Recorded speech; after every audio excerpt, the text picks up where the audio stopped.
We've been talking about this enormous change that has come into the world.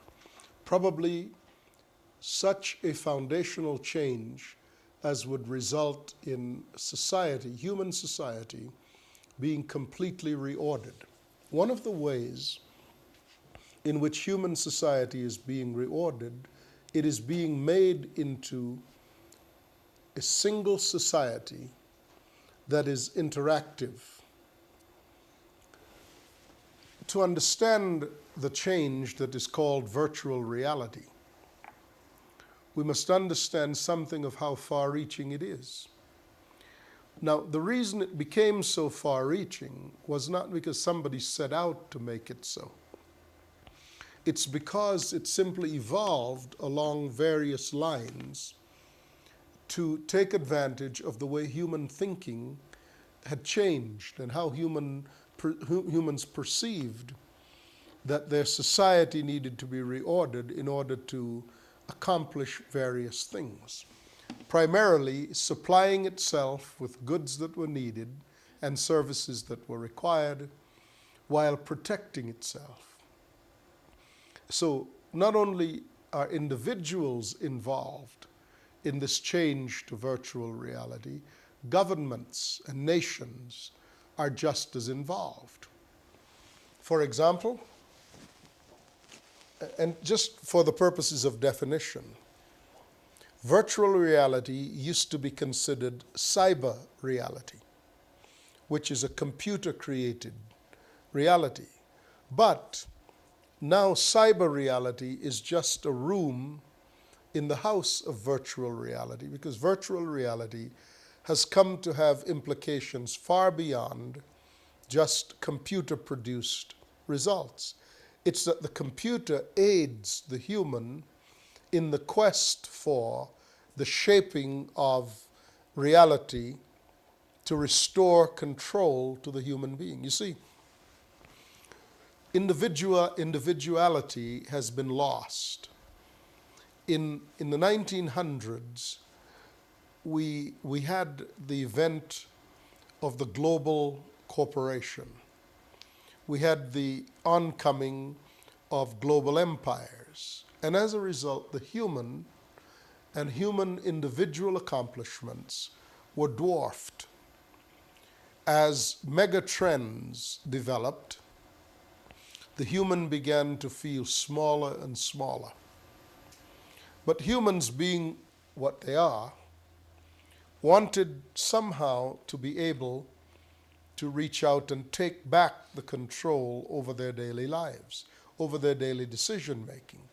They realized that information and the ability to move information, not only to acquire it, but to move it around, from everything from relationships to finances, the human needed to be empowered through information, the ability to have, to control, to manipulate, to project information. Information then became the commodity of exchange as well as the way to identify human beings as being unique. Your unique file, your information, your 15 minutes of fame was what was important. In the last discussion, we saw a little bit of how this trend developed. We looked back at the time of Darwin and the theory of evolution and how it legitimized all of the ambitions of human beings to participate in their own ability to govern themselves in self-government, beginning with the time of the Magna Carta and coming forward through various constitutions of law. Humans now want privacy and individualism to reflect their personhood. And so there is this ongoing desire to participate in global things while retaining one's individualism.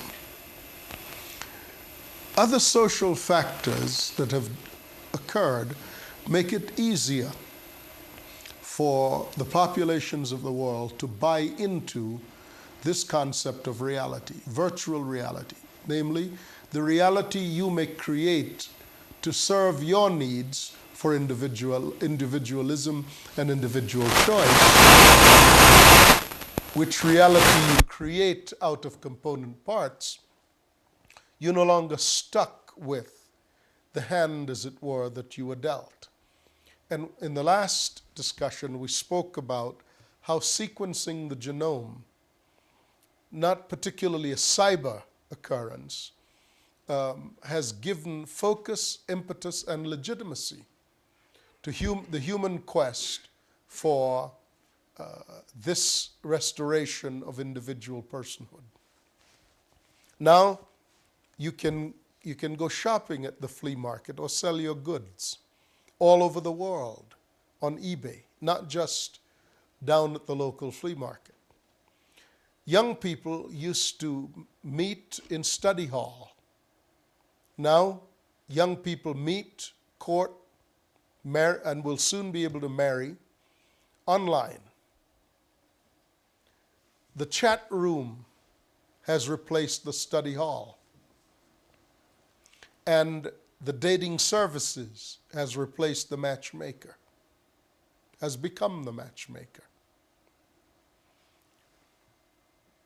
Everything that has to do with relationships, in terms of being introduced to relationships, are becoming more and more the product of online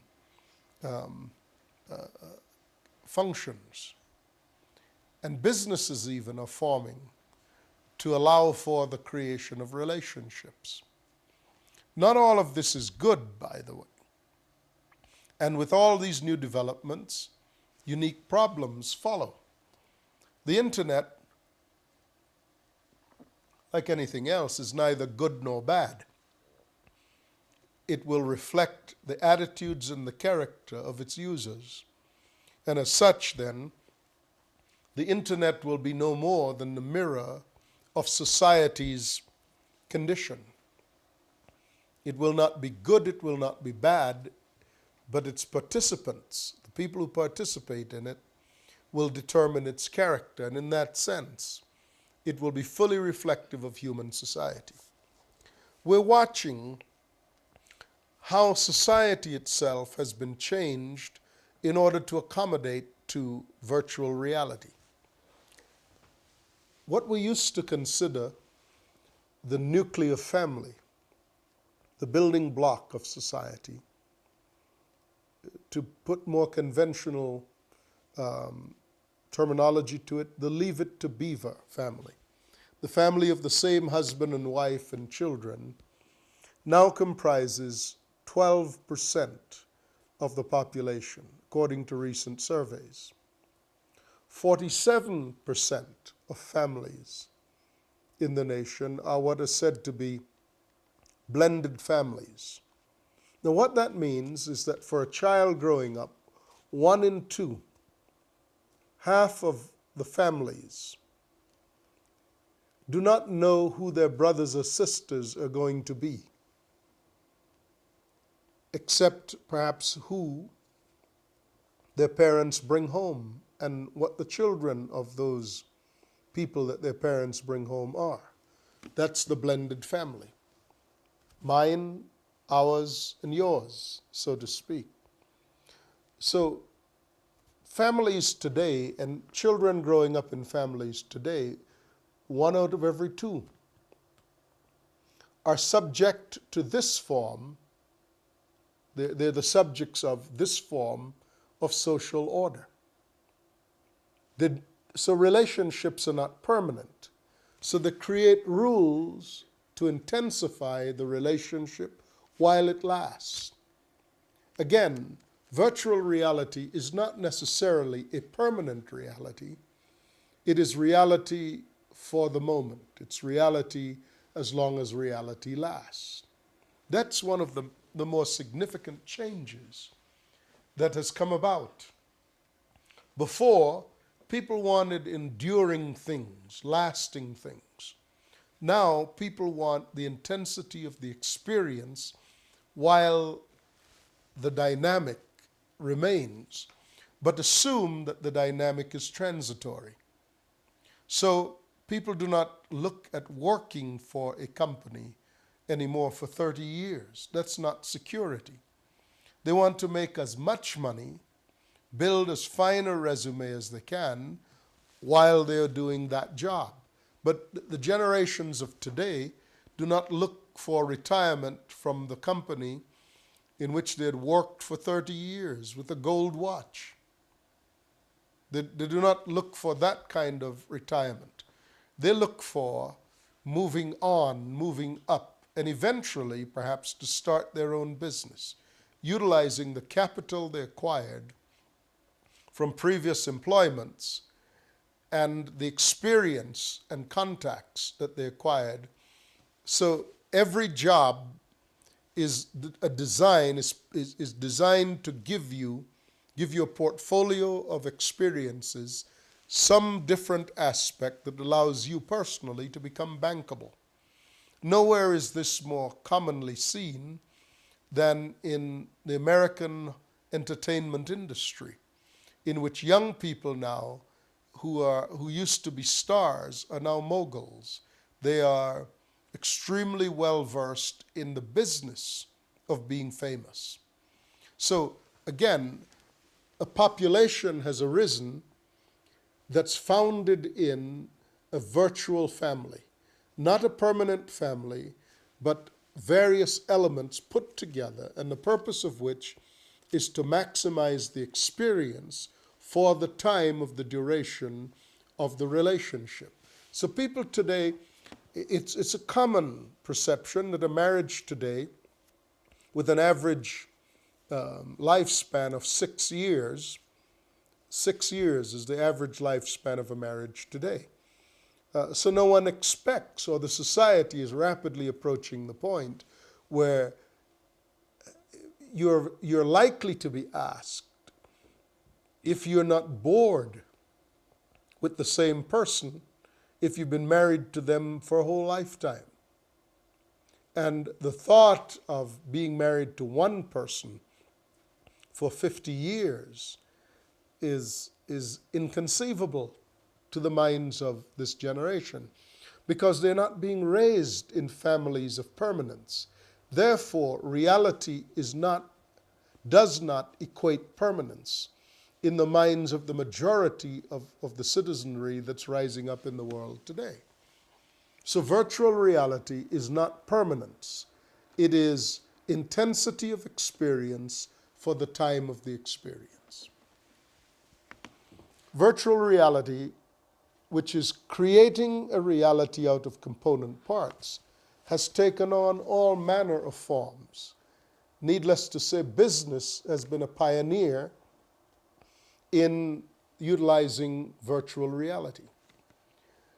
We see it in the case even of computers, personal computers. IBM was one of the first and one of the major players in the field of personal computers. But IBM had the business philosophy then, it doesn't now, but it had the philosophy then, of Henry Ford. You can have any color you want of automobile, Henry Ford once said, so long as it's black. The way that manufacturers thought of consumers was, if you manufacture the product, the job of the salesman is to convince the end user that this is the product that they need. Well, Michael Dell of Dell Computers reinvented that business rubric by basically saying, we can create for you exactly the computer that you want. Here are all the component parts. These are all the options. You decide what works best for you. And we'll mass produce it, have it to you in a time that is well satisfying to you so as to become a competitive edge, giving you an alternative to going down to the store, buying the computer on the shelf, paying for all of the accessories, whether or not you need them. And Dell became the leader in personal computing and set the standard by which industries now, beyond the computing industry, are being run. These standards are, give the the consumer what the consumer wants, because the consumer will decide what the good is about. So increasingly, we're seeing moguls being those who are capable of articulating the popular will of the people. Consultants to major industries are people with hip-hop backgrounds, people who are streetwise, so to speak. In all these ways and many other ways, we're watching how virtual reality is redefining the society in which we live. Virtual reality being, create the reality that you wish. It doesn't have to be permanent, but you may create it and enjoy it for as long as you need to, as long as it lasts, out of its component parts. No one, so the rubric goes, no one is stuck with the hand they've been dealt with. You can reformat, you can reinvent yourself, you can reformat the computer. These are terms that have come into our language which have suggested the recreation of reality in the thinking of man. Well, and the world is caught up in it. You see, the computer is the tool that aids, the computerized tool aids the human in creating, in determining what this reality is, in creating it and in maintaining it and in changing it when it needs to be changed. For example, Bill Gates became the richest man, probably ever, as a result of his commercialization of the form of virtual reality. One of the forms, one of the tools that aids in the design of virtual reality. The internet, of course, is a key part of the tooling of this creation of reality. But computers and the internet together have created this access to the flow of information, both to giving and to receiving this information, and by that to both define personhood and to secure one's individual right to be, raison d'etre, as the French would say. Great fortunes were made out of the development of the form. There are fortunes yet to be made, financial fortunes yet to be made, in further customizing this form.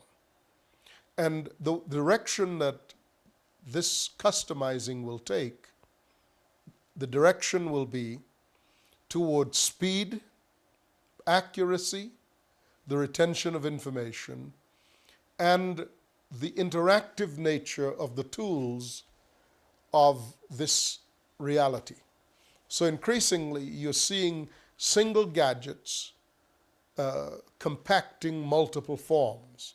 So in the simple mobile telephone, now you can, in cellular telephone, you may have a telephone, a camera, a personal computer with which you can access the internet to receive and transmit data, a personal planner, your day timer, and various other functions in the palm of your hand in one simple gadget.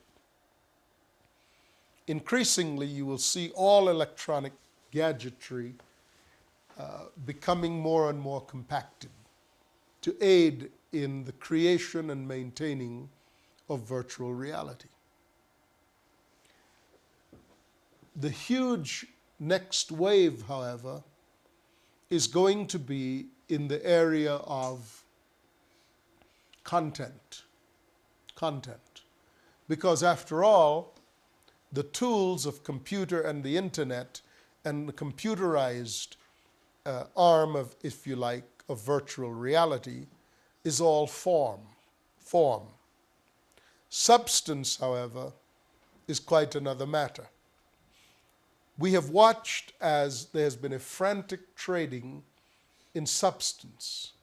AOL buys Time Warner.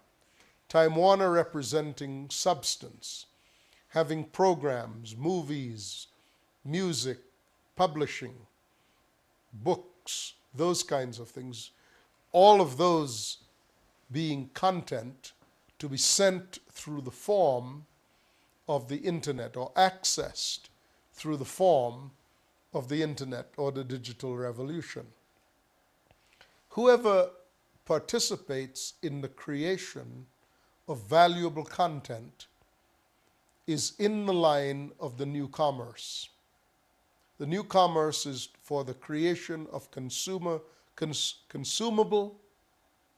product within this form of virtual reality.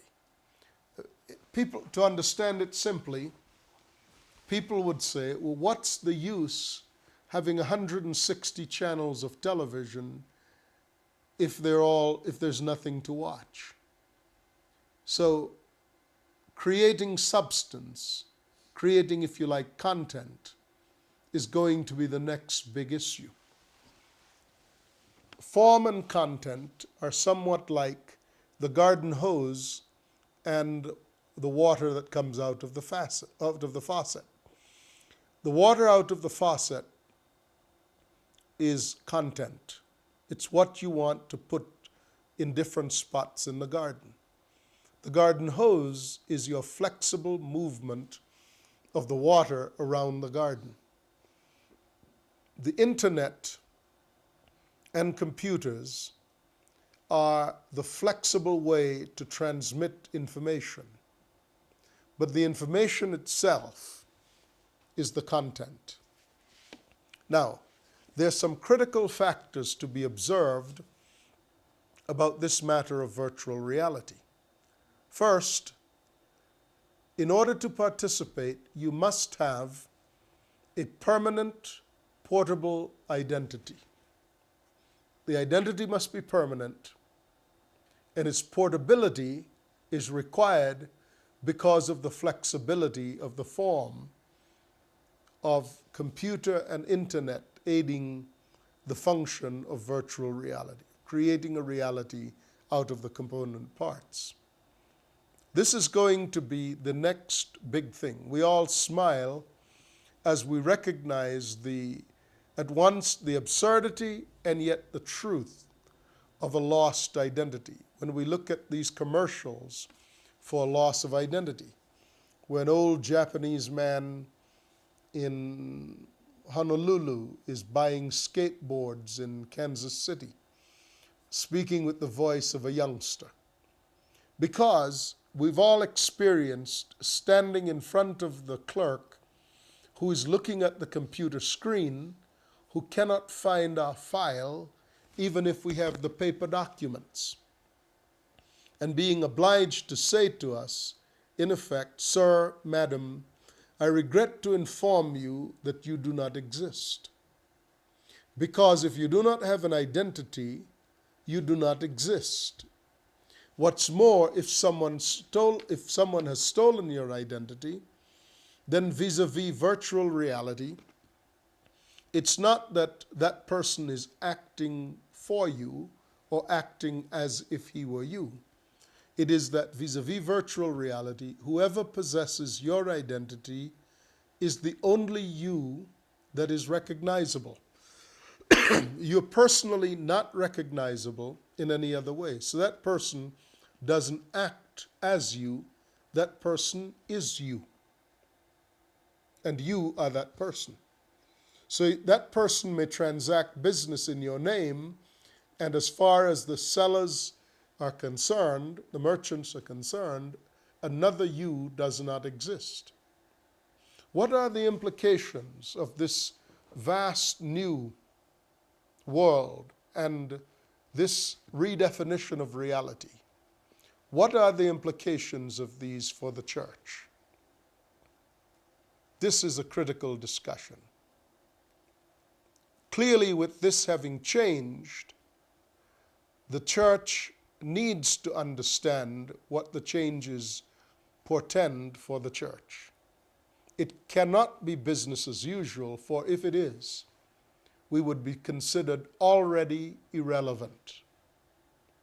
Let's continue to discuss virtual reality and the future of the church. I'm Sam Soleyn. God bless you, and I'll see you then. Bye-bye.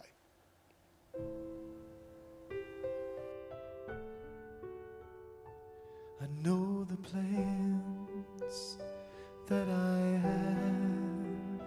They are good for you. They are good for you.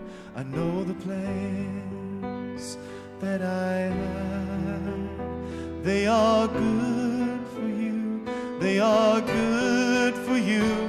And no matter, child, what voices you've heard, just keep trusting in my unchanging word. I know the plans that I have. They are good for you. I know the plans that I have. They are good for you. They are good for you. I know the plans that I have. They are good for you. They are good for you. And no matter, child, what voices you heard, just keep trying. Hello, I'm Sam Soleyn, and I'm the host of this television program. I'm happy that you've been joining us in the studies that we've been presenting via these programs. Now, many times I bring an entire series of messages, and you may be only able to hear one out of that series. If you're interested in the whole series, then we have them available for you. If you'll visit us on the website, www.soleyn, my last name, SOLEYN.com, or visit us or write to us at the address shown on the screen. We'd be happy to hear from you. Also, of course, our intention is that these messages be available to the general viewing public without cost to the end user. Obviously, there are costs associated with the production and distribution of these messages. If you would like to help us do that, then we'd love to hear from you. We might suggest that you write to us at the address on the screen or visit us at the website, www.soleyn.com. Our hope is that these messages will enrich the lives of those people who are seeking the Lord, and we hope that you would join us in making this available. I'm Sam Soleyn. God bless you. Thank you so much. Bye-bye.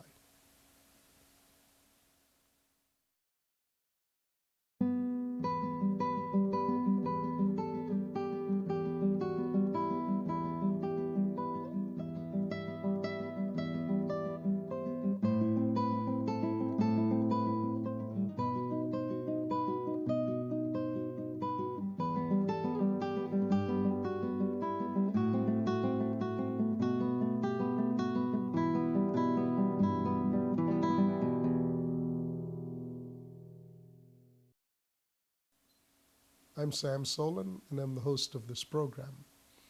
We're happy that you joined us to watch and to view this program. Our hope is that by doing so, your spiritual life will be greatly enhanced.